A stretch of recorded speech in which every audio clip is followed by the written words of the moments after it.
I walked into a room full of men in black suits, candles flickering, the air thick with secrecy.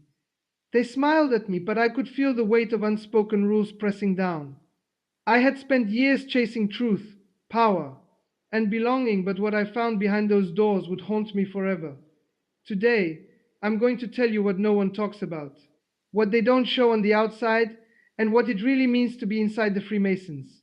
The first time I saw the invitation, it was sealed with a heavy wax stamp that seemed to hum under my fingers, an almost imperceptible vibration that sent shivers crawling down my spine. The paper was thick and cool, etched with strange symbols I could not name but instinctively feared and revered all at once. It was not simply an invitation, it was a summons, a whisper from somewhere beyond the ordinary, and I felt an inexplicable pull toward it. Curiosity, that ancient and dangerous companion, gnawed at my rational mind. I remember staring at it for hours, the candlelight flickering shadows across the symbols, each flicker seeming to animate them, turning ink into living shapes that danced and beckoned. I had always been drawn to mysteries, the hidden corners of knowledge that people spoke of only in hushed tones.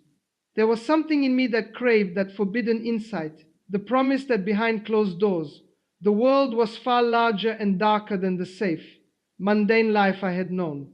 The night I finally stepped through the massive oak doors, I felt as if I had crossed an invisible threshold into a world that had existed alongside my own all along, but had remained deliberately obscured from those unwilling or unworthy to see.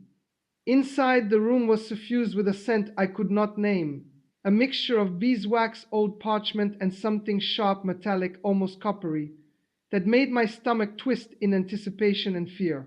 Shadows danced on the walls in patterns that seemed deliberate, as if they were a secret language only the initiated could understand. The men there were clothed in black robes that absorbed the dim candlelight, and they moved with a slow, deliberate grace that hinted at unspoken hierarchies. I remember my first thought being that I was both intruder and guest, simultaneously terrified and magnetically drawn to the order they exuded. Each man carried himself with an air of knowledge I did not possess, a knowledge that whispered of power over fate, over circumstance, over the very hidden forces of life. I was drawn in by the allure of it, the promise that if I could learn their ways, I could see the world for what it truly was, beyond the veil that most people live behind. There is an intoxicating magic in secrecy, one that is as much psychological as it is ritualistic. The mere act of being included, of being allowed into a room where others were bound by oaths that I could not yet understand, was exhilarating. There was a subtle seduction in the way they spoke, careful and measured, as if each word was chosen to awaken a part of the mind I did not yet know existed. I was taught to watch, to listen, to sense the weight of intention behind the smallest gesture, the brush of a hand across a table, the slight nod of acknowledgement, the cadence of a chant whispered under the breath. Each movement had meaning, each pause held power. I quickly realized that belonging was not given freely, but earned through observation and imitation, a careful mimicry of actions that carried hidden significance. The first lesson was that the surface mattered less than the undercurrent. Ceremonies, the symbols, the gestures, they were tools. Keys to unlock doors that opened only in the mind, doors that led to understanding, or to madness if approached without caution. The rituals themselves were unlike anything I had imagined. They were theatrical yet sinister, simultaneously awe-inspiring and unnerving, as if they had been crafted to pull every hidden fear and desire into the open. Candles were arranged in precise geometric patterns, casting shadows that flickered across walls lined with cryptic symbols, their meanings hinted at but never fully explained. The air was thick with the smell of incense, cloying and sweet, masking something darker beneath it, something ancient. As the ritual began, a sense of anticipation gripped me, not unlike the tightening of a rope around the chest, a pressure that was both thrilling and suffocating. The participants moved with uncanny precision, reciting passages from memory, their voices low and rhythmic, forming a hypnotic cadence that seemed to weave itself into the fabric of the room. It was a form of power. I had never encountered power not over others in a brute sense, but over attention, over perception, over the fragile boundary between belief and fear. I understood even then that these rituals were not mere ceremony, they were exercises in control, in conditioning, in the subtle shaping of the mind. The uninitiated would see only the surface strange words, flickering candles, men in robes, but beneath it all, there was a machinery of influence operating quietly, insidiously. Symbols were everywhere, carved into doors, etched into the floors, woven into the very cloth of the robes. At first, they seemed like decorative flourishes, but it did not take long to sense their deeper function. They were anchors for memory, triggers for emotion, vessels for knowledge that could be transmitted without speaking a single word aloud. Some symbols evoked awe, others discomfort, some seemed to beckon curiosity, others repelled with primal caution. I learned quickly that the placement, orientation, and sequence of these symbols mattered far more than their mere presence. Each carried a history, a coded meaning passed down through generations, an almost hypnotic language designed to cultivate a particular mental state, to align the consciousness of the observer with that of the group, to touch, to trace, to even glance at. These markings in the correct sequence was to open a doorway in the mind, a subtle shift in perception that left one altered, often without realizing it. It was a language that demanded respect, for misuse was met not with admonition, but with an invisible force that could unsettle the soul, undermine confidence, and awaken hidden fears. One night, I was asked to participate directly in a minor ritual, a seemingly innocuous act, but one that carried hidden weight. I was instructed to recite a passage from memory while tracing a symbol etched into the floor. The moment my fingers brushed the cold stone, a shiver ran through me, and a part of my mind seemed to wake that I had not known existed. Images flashed, memories that were not mine, possibilities that had never been, a faint sense of other presences in the room that were not human. I realized then that the rituals were not just performance, they were a conduit for something else, something ancient and deliberate, a kind of psychological and spiritual programming. The men around me guided the process silently, their eyes trained on me with a mixture of expectation and calculation, teaching without teaching, shaping without speaking. It was both mesmerizing and terrifying, a controlled immersion into a reality that operated on levels I was only beginning to comprehend. Education within this hidden world came through observation as much as instruction. Every gesture, every whisper, every glance carried lessons about obedience, perception, and the subtle art of influence. I began to understand that what we perceive as knowledge was often merely surface. The real lessons were in the spaces between words, in the reactions that were expected and rewarded, in the fears that were manipulated and respected. The line between education and indoctrination blurred. Curiosity was encouraged, but only within a carefully constructed framework. Those who strayed too far from the path found themselves quietly corrected, subtly reoriented, often without realizing it. The experience was intoxicating, like standing on the edge of a cliff, feeling the wind tug at your coat, aware that one wrong step could send you tumbling into depths you could not anticipate. It was here, in this delicate balance of fascination and fear, that I first understood the true power of secrecy and ritual, the ability to shape thought, belief, and perception with almost invisible precision. The more I immersed myself, the more I realized that the lure of the lodge was not merely the promise of knowledge, but the promise of transformation. Each ritual, each symbol, each silent gaze was a key to a part of the mind that had long been dormant, a part that hungered for recognition, for initiation, for understanding. And yet with each key there was a cost. The deeper I went, the more I sensed that the world I had stepped into was not simply a club or society, it was an ecosystem of control, of psychological architecture, where fear and fascination danced together like predators circling prey. I saw men who were brilliant in business, skilled in persuasion, and yet bound to rules and secrets that they would never speak of, rules that shaped their lives more than any law or social convention ever could. Knowledge and power were intertwined here, but always at a price: the surrender of a part of oneself to the structure, the ritual, the symbols, and the unseen forces that guided them.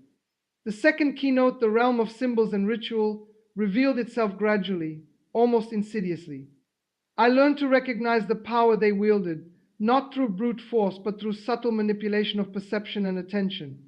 A hand extended in a certain gesture could invoke respect or fear. A phrase whispered at the correct cadence could shift the entire emotional state of a room. The symbols themselves acted like mirrors, reflecting hidden truths back at the observer, truths that were sometimes comforting, sometimes terrifying. I found myself spending hours tracing patterns on the floors, studying the carvings on doors, memorizing sequences of words that seemed nonsensical at first, but carried weight I could feel in my chest and bones. Each night became an education in understanding how the mind could be guided, bent, and reshaped without coercion. A lesson cloaked in mystery and shadow. It was both a revelation and a warning, a glimpse into the human desire for structure and the power of subtle control that could influence entire communities without ever being acknowledged. The first time I truly felt the weight of power within those walls. It was subtle, almost invisible, like a shadow curling around my thoughts without my noticing. At first, I thought it was simply the gravity of tradition, the careful movements of men who had spent decades learning the steps, the gestures, the coded words that conveyed authority. But soon I realized that it was more than habit, it was a living, breathing architecture of control. Every glance, every pause, every syllable carried meaning, and the hierarchy was not only observed but enforced in ways that were almost imperceptible. Some men seemed to radiate influence, not because of titles or loud proclamations, but because the room itself shifted when they moved, the very air thickening in acknowledgement of their presence. I watched them from the edges, feeling the pull of their authority, understanding that to be noticed by one of these figures was to have your fate subtly altered, your thoughts and decisions quietly guided. Fear was never openly invoked, it was woven into the environment like a scent you could smell but could not name, a constant reminder that nothing here was accidental. The lessons about power came in whispers and half glances. I remember one meeting where a newcomer hesitated, fumbling with the words of a ritual. A man seated at the head of the chamber barely turned his gaze toward him, and yet the effect was immediate. The room tensed, the air compressed, and the trembling of the newcomer became almost theatrical, a dance choreographed by a single unseen hand. Authority here was not brutal, it was meticulous, surgical, psychological. Every member learned quickly to recognize the signs, the subtleties, the cues that dictated not only how to behave in the moment, but how to think, how to internalize the unspoken rules. It was a terrifying education in human psychology and understanding that influence did not require force, only perception, and that compliance could be engineered through careful calibration of expectation and observation. I began to notice the patterns, the silent conversations carried out in glances and gestures, the delicate negotiations of position and attention that determined who rose and who remained at the periphery, unseen and unheard. And then there was the knowledge that some doors were locked not with keys but with silence, that some truths were guarded so jealously that even the initiated feared them. Secrets existed like living creatures here, curling through the rooms, slithering beneath conversations, embedding themselves in the minds of those who dared to come too close. I remember the moment I first touched one of these secrets, an unspoken truth that sent a chill curling down my spine, a sensation like icy fingers trailing along my backbone. It was not only the content of the secret that terrified, but the weight it carried, the understanding that knowing something, however small, could change the balance of power entirely. Some secrets were mundane, almost trivial, yet treated as though they held the fate of empires. Others were far darker, fragments of knowledge so potent that to even whisper them could unravel careers, friendships, lives. I quickly realized that the secrecy itself was the mechanism of control, not the ritual, not the symbols, but the unbreakable chain of things left unsaid.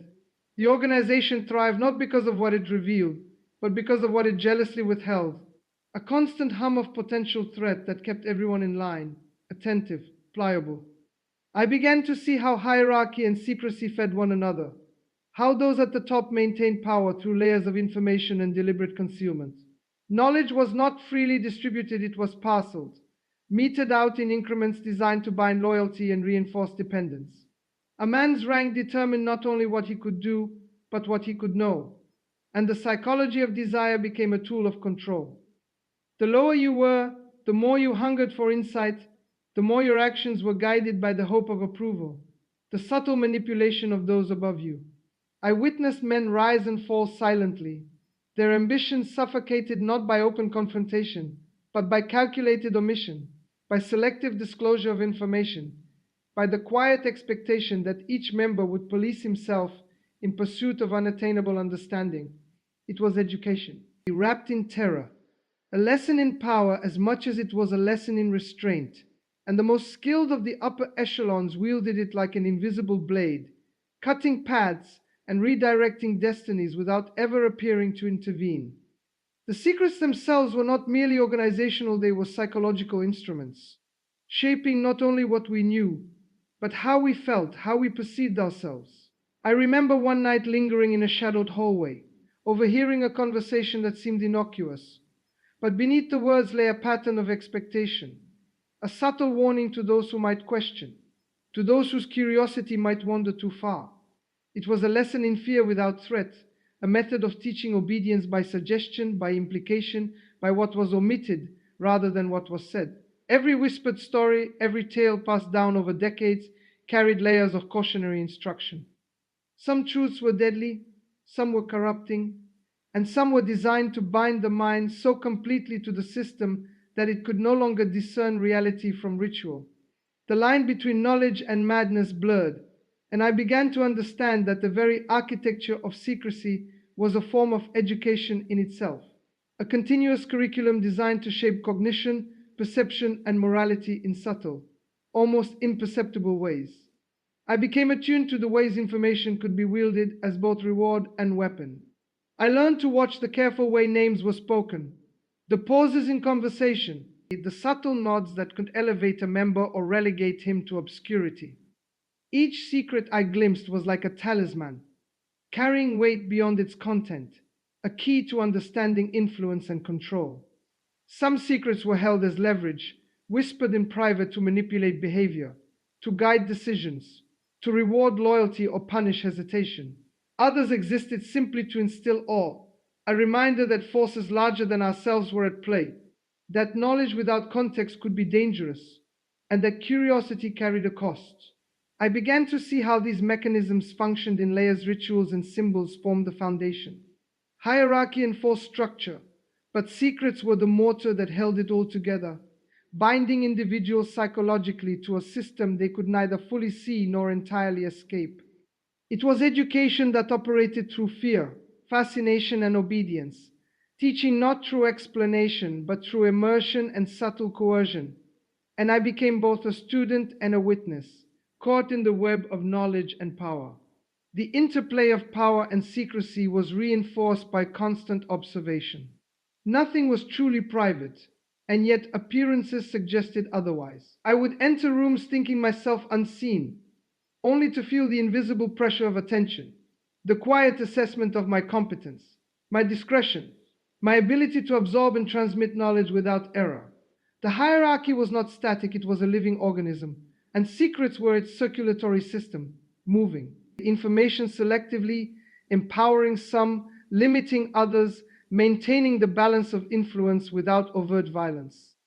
I began to internalize these lessons unconsciously, noticing the subtle signals that indicated both opportunity and danger, understanding that mastery within this hidden world required more than memorization. It demanded instinct, intuition, and the constant calibration of perception.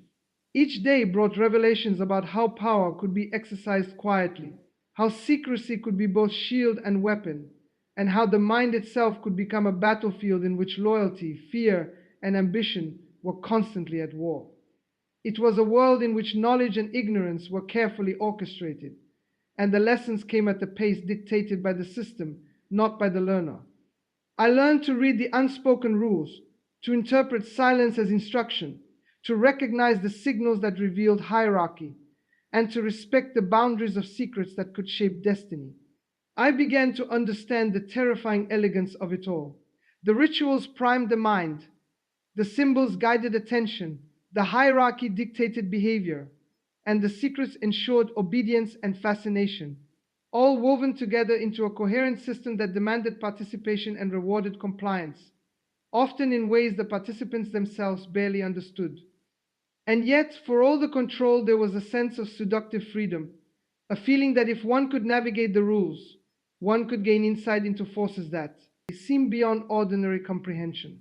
It was education in its most extreme form, an immersive psychological, almost magical curriculum that taught through experience, through fear, through observation, and through the careful management of what was revealed and what remained forever hidden. The first moment I felt the true personal cost was subtle, like a cold draft creeping beneath a door, unnoticed until it made its presence undeniable. It began as an erosion of certainty, a slow unraveling of my own boundaries and sense of self. At first it was excitement that had drawn me in, the allure of hidden knowledge and unseen power. But over time, the rituals, the secrecy, the constant vigilance required to navigate the hierarchy began to weigh like invisible chains. Sleep became uneasy, dreams invaded by symbols that no longer seemed mere representations but presences that lingered even in waking hours. I found myself questioning decisions I had made, replaying moments in my mind, wondering if a wrong glance, a misstep in ritual, an unperceived hesitation had shifted the perception of those who observed silently from the edges. The lodge taught obedience, loyalty, and discretion, but it also taught vigilance against one's own impulses, shaping thoughts as much as actions, blurring the line between self-guidance and subtle coercion. And as I watched others, men who had been members for decades, I noticed the quiet toll it took, the strain etched in eyes that no longer sparkled. Yea, with curiosity but carried the weight of secrets, the constant calculation of influence, and the invisible burden of knowledge too potent to share. The personal cost was also relational. Friends, family, and lovers became distant shadows, people whose lives existed outside the hidden architecture of control, who could not understand the rituals, the symbols, or the fear-laden education. There were moments when a simple question from someone outside the lodge, "How are you?" or "What have you been up to?" felt like a threat, a potential exposure of thoughts too dangerous to articulate. Isolation was not enforced physically, it was cultivated psychologically, through the slow realization that the world beyond the lodge could not comprehend the rules by which you now lived. To speak freely was to risk breach, to remain silent was to sacrifice parts of oneself. I noticed how ambition became entwined with fear and loyalty with obligation, how each act of compliance chipped away at spontaneity, autonomy, and even morality. There were nights when the weight pressed so heavily on the chest that the candlelight seemed inadequate, the shadows curling more tightly around me, whispering reminders of all I had surrendered in pursuit of belonging and understanding. I understood that the cost was cumulative, and the deeper one descended into this hidden world, the more one's mind, body, and spirit became entangled in an invisible web of obligation, secrecy, and unrelenting scrutiny. Yet, even in the midst of fear, there was fascination. The rituals, the symbols, the intricate dance of hierarchy and secrecy drew me onward, compelling me to learn more, to understand more, to endure more. I observed men who had mastered the architecture of control, who seemed almost untouchable, their poise and authority forged from decades of immersion in these unseen forces. I realized that mastery came at a price: the surrender of certain aspects of personal identity, the acceptance of a reality governed by unseen rules, the constant vigilance over what one said, how one moved, and what one knew. The tension was educational.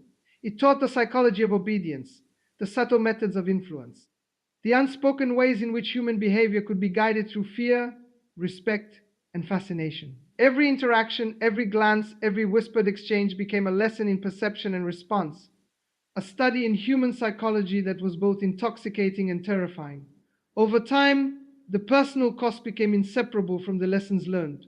I understood that true knowledge within this world was never free. It demanded compliance, patience, and the endurance of subtle, often invisible pressures. The mind learned to pass every gesture, every phrase, every symbol, understanding not only its immediate meaning, but its function within a larger system of influence. I saw the transformative effect on others, the way ambition could harden into calculation, curiosity into obsession, and loyalty into self-policing. It was education in its most extreme form, immersive, experiential, and psychologically potent, teaching through tension, fear, and fascination. The shadows that had once seemed mysterious became guides, instructing in ways words never could, shaping perception, emotion, and judgment with a precision that left the uninitiated bewildered and the fully initiated aware of just how much had been shaped without conscious consent. Leaving, or even contemplating leaving, became a concept fraught with danger and consequence. Life after the lodge was not merely a return to normalcy, it was a negotiation with memory, perception, and the lingering effects of immersion in a hidden world. I found myself hyper-aware of every interaction, every gesture, every unspoken rule in ordinary life, recognizing patterns of influence and control that extended far beyond the walls I had left behind. The lodge had taught me vigilance, discernment, and the subtle management of fear and expectation. And these lessons could not simply be set aside. I noticed shadows where none existed, felt the pull of unseen hierarchies in mundane offices, and recognized the seductive structure of secrets even in everyday social circles.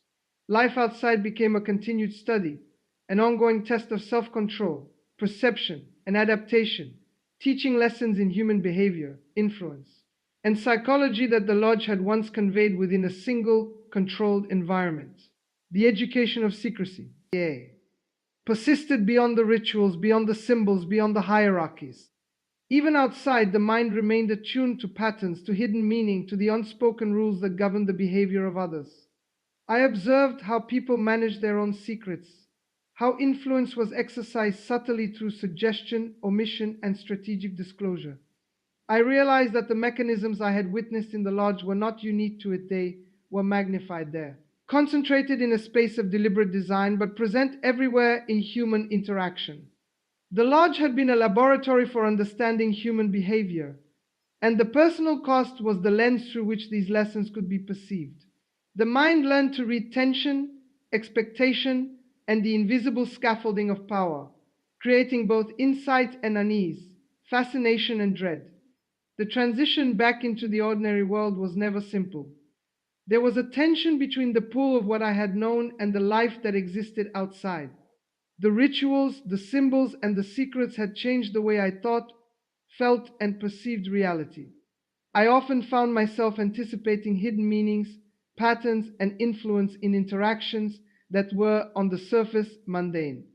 Friends laughed unconcerned, while I noticed micro-expressions, subtle gestures, and pauses that seemed to carry hidden weight. The training I had received was indelible, a permanent reshaping of perception, a constant awareness of the interplay of power, secrecy, and psychology in the world around me.